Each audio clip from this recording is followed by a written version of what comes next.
નમસ્કાર મિત્રો, સ્વાગત છે તમારા બધાનું એકદમ નવા વિડીયોમાં। આપણી આગે ધોરણ 12 એસપીસીસીની બોર્ડ પરીક્ષાની બ્લુ પ્રિન્ટ છે અને આની અંદર તમને એવી રીતે બતાવ્યું કે કઈ રીતે તમારે તૈયારી કરવી। આ પ્રમાણે તૈયારી કરશો એટલે સારામાં સારા માર્ક આવશે, 100માંથી 100 મેળવવા તો પણ આવી શકશે। કયા ચેપ્ટરમાં વધુ ધ્યાન આપવું, કયા ચેપ્ટરમાં નહીં, ખાલી પાસિંગ જેને થવું એના માટે પણ ઉપયોગી છે, સારા માર્ક લાવવા હોય એના માટે પણ ઉપયોગી છે। તો ચાલો શરૂ કરી વધુ સમય બગાડ્યા વિના। તો કે કુલ ગુણનું ગણિત અને તમારી પાસે 30 ગુણના બફર છે, એટલે કે આપણે ખબર છે જનરલ વિકલ્પ સાથે 30 પ્લસ આવે એટલે કે 130 ગુણના વિકલ્પ હોઈ શકે। ટોટલ પ્રશ્ન બરાબર 130 હોય એટલે આંતરિક વિકલ્પ વાળા તમે બાદ કરી શકો। તો જો એક તો આપણે ફાયદો એ થઈ ગયો કે અમુક પેપરમાં અમુક પ્રશ્ન છે તમારે ચેપ્ટર અમુક કાઢવો હોય તો કાઢી શકો।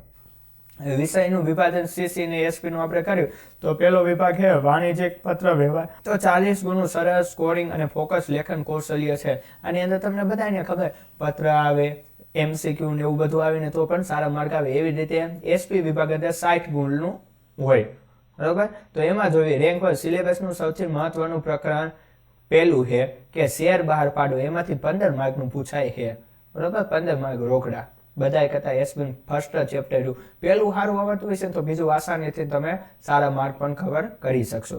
અને અમુક મુદ્દાઓ તમે જોજો રિપીટ થાય, જોજો ઘણી જગ્યાએ।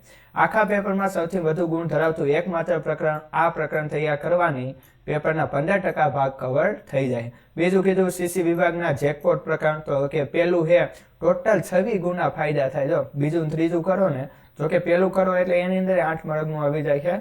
તો કે જો સરકારી વિભાગો સાથે પત્ર વ્યવહાર, તો એક પત્ર આવશે 5 માર્ક, તો એ રોકડા છે।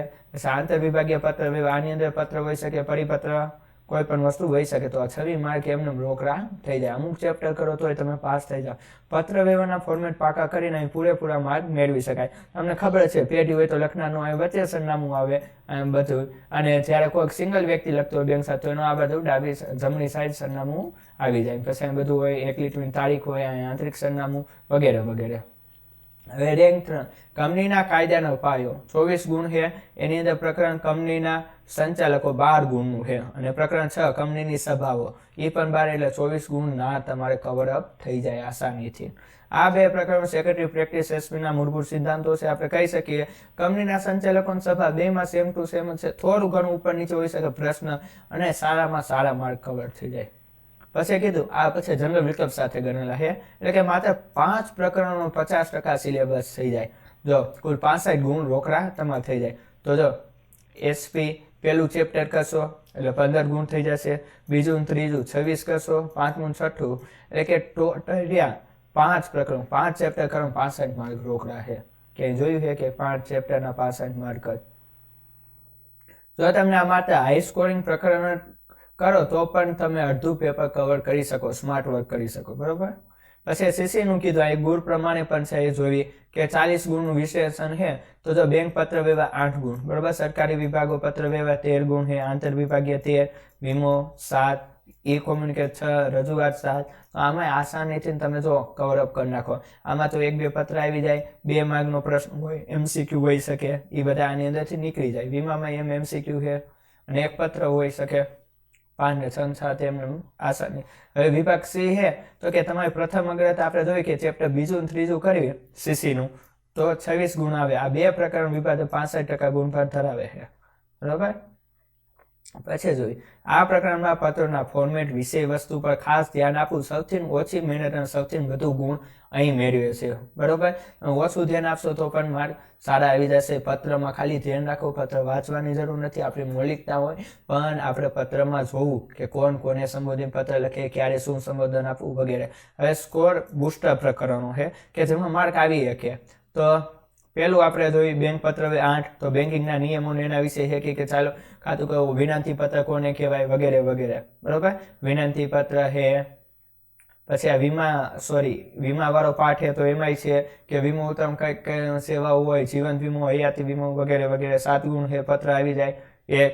પછી ઈ કોમ્યુનિકેશન, આરટીજીએસ કોને કહેવાય, ઈ ગવર્નન્સ કોને કહેવાય, વિડીયો કોલિંગ બરોબર, ઈ લર્નિંગ વગેરે, રજૂઆત પ્રેઝન્ટ પાવર પોઈન્ટ નો ઉપયોગ કરીને કરી તો આ પાઠ અંદર અહેવાલ લેખર આવી શકે, આમાંથી અહેવાલ ઓપ્શનલમાં કાઢો તો પણ થઈ જાય બરોબર। જેમાં આમાં કીધું એમ વિનંતી પત્ર, ફરિયાદ પત્ર, આ પ્રકરણ ટૂંકા છે અને ઝડપથી રિવિઝન પણ કરી શકાય, નાના પણ છે। એવી રીતે ડિબેન્ચર વાળો પાઠ છે અને સભ્યપદ બે નાના છે, બરોબર. 19 માર્ક એમનું થઈ જાય. તો વિભાગ, એસપી, 60 માર્ક રોકડા, ખાલી આટલું કરો તો, બરોબર. અલગ અલગ પેજમાં અલગ અલગ કીધું છે કે મોસ્ટ આઈએમપી છે 50 ગુણ, 15 ગુણ રોકડા. પછી શેર ફેરબદલી 10 ગુણ છે, ડિબેન્ચરના 8, સભ્યપદના 11, કંપનીના સંચાલકો 12, કંપનીની સભા 12 અને વિસર્જનના 8 ગુણ છે. એમ 60 માર્ક ટોટલ તમે કવર અપ કરી શકો. હવે એસપી વિભાગનું આપણે કેવી પાવર હાઉસ કોને કહી શકાય કે ક્યાં એવા ચેપ્ટર કરો તો પાસિંગ માર્ક આવી જાય. તો જો કે આમાં ફોર્મમાંથી હોલ હોય તો તમે લાવી શકો. પહેલી વાત કે આમાં ભાષાના નથી માર્ક કપાતા, બરોબર.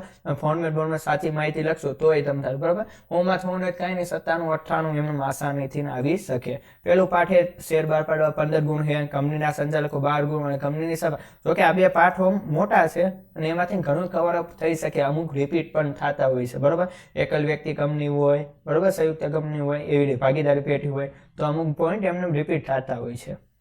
એસપી વિભાગના કુલ ગુણમાંથી 18 થી વધુ ગુણ માત્ર આ 3 પ્રકરણોમાં અહીં કોન્સેપ્ટ ક્લિયર હોવો જરૂરી છે, કેમ કે આ બધું આવડવું જોઈએ તો ગણચાલી થાય.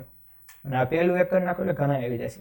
પછી મધ્ય અને ટૂંકા પ્રકરણ છે તો સભ્યપદ છે, શેર ફેરબદલી છે, ડિબેન્ચર છે, બરોબર, ટૂંકું આવી જાય અને કંપનીનું વિસર્જન. આ બે નાના છે, પણ જો આ બે નાના છે, ત્રીજું ચોથું અને આ 7મું નાનું છે. આ થોડુંક મોટું છે અને એ પહેલું આવડતું હોય છે ને એટલે બીજું આસાનીથી થોડું ખેલું પછી એટલું બધું અઘરું નહીં પડે તો તમે આસાની કરી શકો, બરોબર. ડિબેન્ચરની એફસીડી ફૂલી કન્વર્ટેબલ ડિબેન્ચર કોને કહેવાય, એનસીડી, બરોબર, PCD participate convertible debenture, non convertible debenture, એવી રીતે ઘણું બધું પૂછાઈ શકે છે.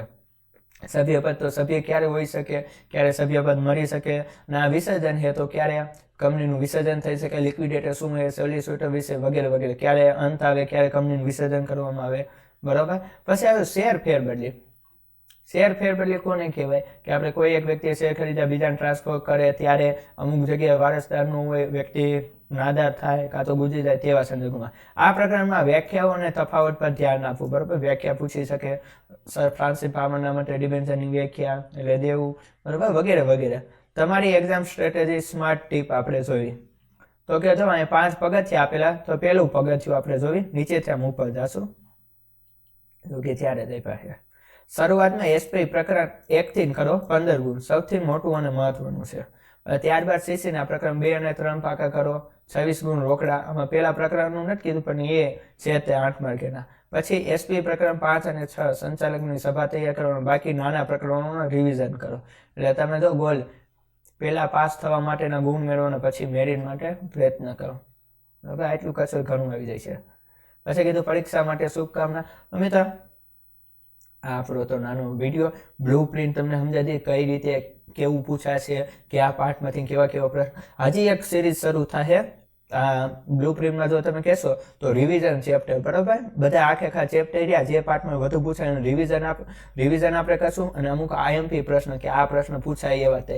જો આ તમને વધુ એસપીના આઈએમપી કે એવું કંઈ જોતું હોય કે જે પરીક્ષામાં પૂછાઈ દો તો તમે કોમેન્ટ કરજો. ચેનલમાં ન હોય તો સબસ્ક્રાઈબ કરજો. ફરી મળશું નવો વિડીયો. ત્યાં સુધી મને આપો રજા. વંદે માતરમ. જય હિન્દ, જય ભારત. તમે કહેશો તો આગળ વિડીયો મૂકશું.